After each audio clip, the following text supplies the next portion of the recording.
Jim. You're insane. I won't. Do it! Bullseye! Guess what I am, guys? An idiot? Been there, done that, eh? WWE is advertising an open casting call for new wrestlers. I don't see any pictures. Kenny, it's the printed word. Put your hand on a scanning screen and you'll go down in history with me. As what?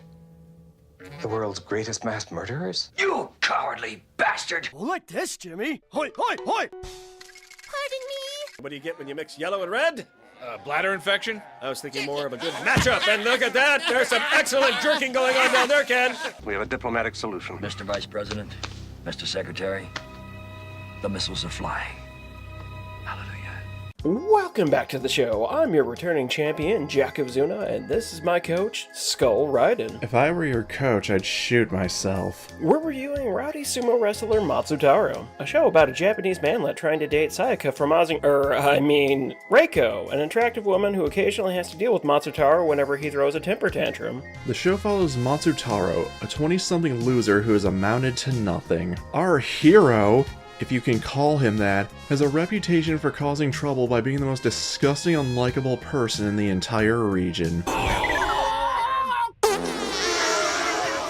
Most episodes involve Matsutaro trying to get Reiko to reciprocate his love for her, with the occasional sumo-related thing happening in the background. You could have just called this show Rowdy Manchild Matsutaro and it would have fit perfectly. Whereas Harumanada, a much better series, focused on the stagnation of a 2,000-year-old martial art, breaking traditions, and inspiring future generations of sumo wrestlers, Rowdy Rough Boy Matsutaro does the exact opposite. Despite the series being directly inspired by sumo, Matsutaro just views it as a means to an end. Which is sad because there are genuine elements of this show I enjoy. For example, the episode where Matsu goes back to his hometown to visit his family. We see him struggle with his identity and how he has evolved as a character, even if only it is slightly, very, very slightly.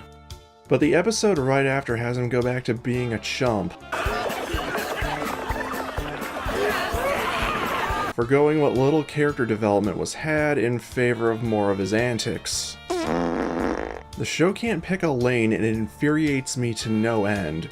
It's basically a Nickelodeon knockoff of Ed, Edd n Eddy with sumo wrestling involved. Wait, that reminds me. No. Didn't we have a show like that? Stop! Yeah, we did. Cease. Desist. It was called Super Duper.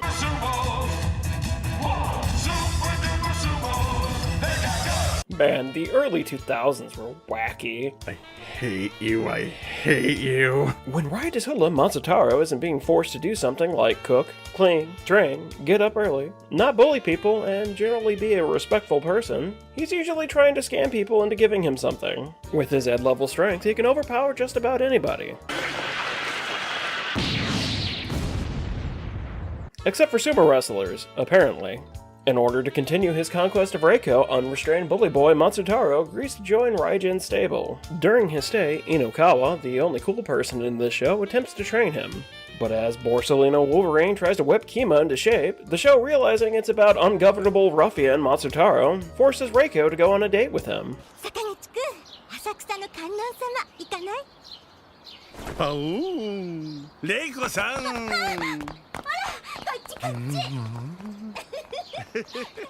The manga for Matsutaro remains untranslated, not unlike Harumanada does. Despite it coming out before, it took Matsutaro nearly 25 years to finish its run, while it took Harumanada only 5 years. While both their anime go on for a similar length, Matsutaro had an OVA in the early 90s that went on for 10 episodes, but is yet to be subbed. Which is unfortunate because it looks more interesting than the 2014 show. It's definitely more in line with the carefree portion the series is named for.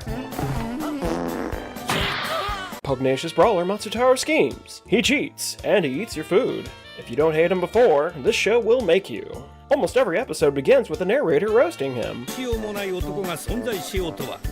成人にして中学生 Where Hari Manada was the most hated character in his show because he broke traditions and boasted that he would break Futabayama's winning streak of 69, Disorderly Loud Matsutaro is the most hated character in and out of his own show. Believe it or not, Matsutaro has two friends, a coal miner from his old town Nisho, and Tanaka, the purest person in the show. Nisho is just Matsutaro's old partner in crime, but Tanaka, who doesn't know any better, gets his first piece of positive reinforcement from Matsu, allowing Tanaka to win his first match, which is a much-needed confidence boost for him.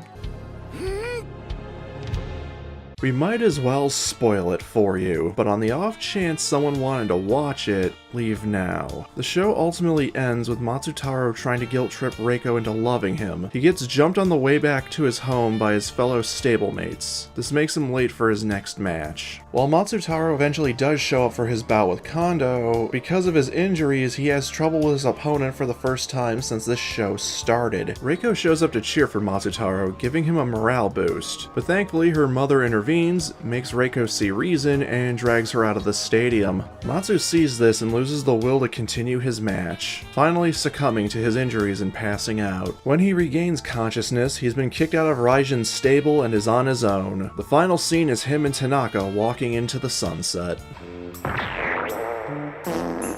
Well, it's that time again. While it's nowhere near the worst thing we've ever seen, uproarious thug Matsutaro is mediocre and uncommitted. You're better off watching something good, like Hari Manada. I expected a fun dumb anime about sumo, but what I got was a dumb anime with some sumo in it. The show isn't unwatchable, but considering the standard for sports anime, it could have been interesting, but it's not. I can't help but feel this is somehow Toei's fault. That Cat in the Hat Musketeer is a blight on anime, I swear. You know what that reminds me of? Don't you dare. Nickelodeon Super Duper